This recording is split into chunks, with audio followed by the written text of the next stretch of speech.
Bonjour les cancers, merci de me retrouver à Divine Inner Magic. Je suis super contente d'être de retour avec vous. J'espère que vous allez tous bien. Aujourd'hui, nous allons tirer une carte de l'oracle de Meg Blackburn Lousy, la lumière vivante, les cartes de la lumière vivante. Nous allons voir quel est le tirage le plus approprié, qu'est-ce que nous devions savoir. Et on va regarder ça tout de suite. Il y a la roue des 13 fées que je fais qui commence le 26 novembre. N'hésitez pas à regarder le lien en dessous de cette vidéo pour avoir plus d'infos. Ce sera la dernière fois que vous pourrez le faire avec moi en assistance live sur Facebook. Et donc, je vous conseille vivement. Ok, vous avez deux cartes. J'adore. Vous avez le guérisseur, The Healer, numéro 12. Et vous avez le 38, The Master Staff. Alors, ces deux énergies ensemble, c'est trop fort. Pour vous, on va regarder tout de suite quelle est la description dans le petit livret. 12. Alors, le guérisseur. Vous avez des capacités naturelles de guérir soi-même, les situations et les autres. Les vraies guérissons ne viennent jamais d'un individu, mais du courant de la grâce divine. Un maître guérisseur sait que la grâce va trouver son chemin. En sachant où doit aller la guérison et le résultat est complètement associé avec l'acceptation de la grâce par celui qui le reçoit. Et the outcome is completely up to how the grace is. Et donc oui, le résultat vient totalement de comment la grâce est acceptée, reçue et appliquée. Donc si vous avez des doutes sur vos soins, vos capacités, de vous lancer en tant que guérisseur, que ce soit des choses comme ça, sachez que vous avez juste à, s'il y a un appel de votre être, de votre cœur, eh bien vous sachez que vous êtes sur le bon chemin. Cette prochaine carte est une de mes cartes préférées de ce jeu.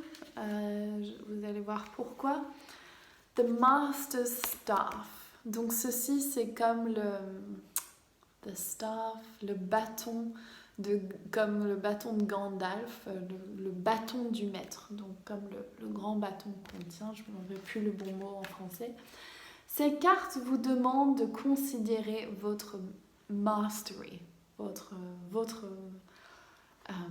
fait de devenir maître. Je ne sais pas le bon mot, mais... le maître a accepté soi-même et sait qui il est. Un maître est humble et accepte leur assignment, leur devoir demandé du divin, avec ce voyage avec aucun chose qui les retient. Pas de contraintes quelle qu'elle soit, il ne regarde pas dans le passé, il sait on lui a attribué un travail et il va le suivre. Un maître prend la place de la vérité vivante, sans drama, sans trauma, et dans chaque moment qu'il est présent. Un maître prend la place de l'intégrité personnelle. Ceci ne représente pas comment on est honnête avec le monde extérieur, mais comment nous sommes honnêtes avec soi-même. La déception de soi est une des plus grosses causes de peur. Nous pouvons savoir si nous sommes dans l'intégrité personnelle, si comment on se sent à l'intérieur reflète notre expérience extérieure. Un maître n'a pas seulement appris à donner, mais a aussi à recevoir. Et en se donnant une grande valeur de mesure égale sur tous les plans. Un maître laisse l'amour, devient l'amour, au lieu de le pratiquer comme un idéal ou une pensée. Un maître est capable de compassion pour tous, même pour lui-même. Un maître est tout ce que le maître enseigne et sait toujours qu'il y a toujours plus à apprendre. Un maître sait ne pas se comparer à d'autres expériences. Toute expérience est parfaite et tout chemin est parfait de ce que l'âme recherche. Un maître accepte tout ce qui est en face de lui sans peur, mais avec un cœur rempli de son wholeness, de son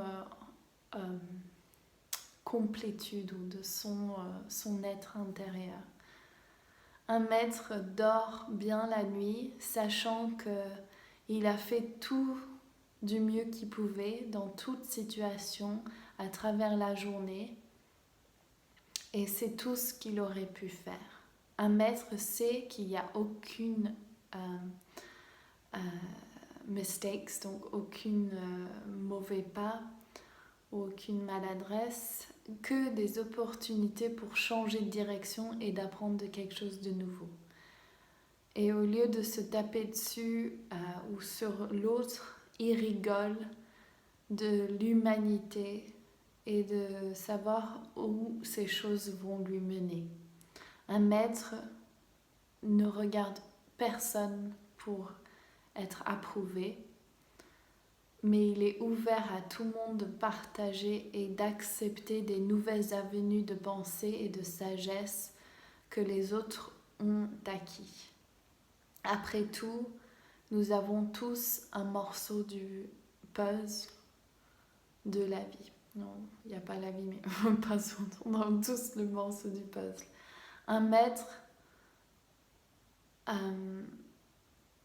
ne réside pas dans l'ego, mais dans l'humilité et dans le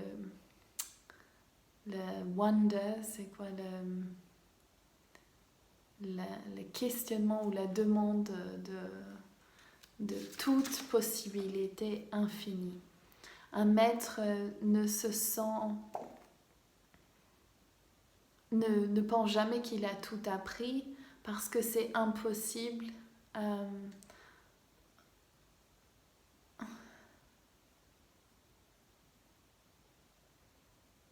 Quand on est humain ou dans un corps physique, un maître porte en lui la lumière partout où il va, sans jugement ou attachement du résultat, et que les choses se développeront toujours de la façon le mieux et parfaite. Un maître va avec le flow, donc le courant de la vie, l'élan vital, le laissant se régénérer, d'honorer ce dont il a besoin et de recevoir encore plus qu'il ne donne. Un maître n'a besoin d'aucun mot comme celle qu'on vient juste de dire pour expliquer la simplicité de la complexité apparente de ce que les choses sont. C'est juste comme ça. Enfin, it just is. C'est juste ça. Le maître est l'amour sur terre et partout ailleurs. Donc voilà, si vous avez ça, donc c'est des super cartes, les guérisseurs et le bâton du maître. Vraiment un super tirage pour vous les cancers. Je vais juste voir la dernière carte. Tout de suite elle sort. Rachia, la fée de la sensualité, ça me rappelle. Donc si vous avez envie de partager la dernière roue que je ferai live du 26, qui commence le 26 novembre, regardez les têtes d'ail en dessous, la roue de 13 fées avec moi. On va commencer le 26 novembre et Rachia, c'est la fée de la sensualité féminine qui magnétise tout à elle. La fée du féminin divin. Donc j'espère que vous avez aimé ce tirage. Je vous embrasse tous très fort et je vous retrouve très bientôt. Gros bisous. Ciao.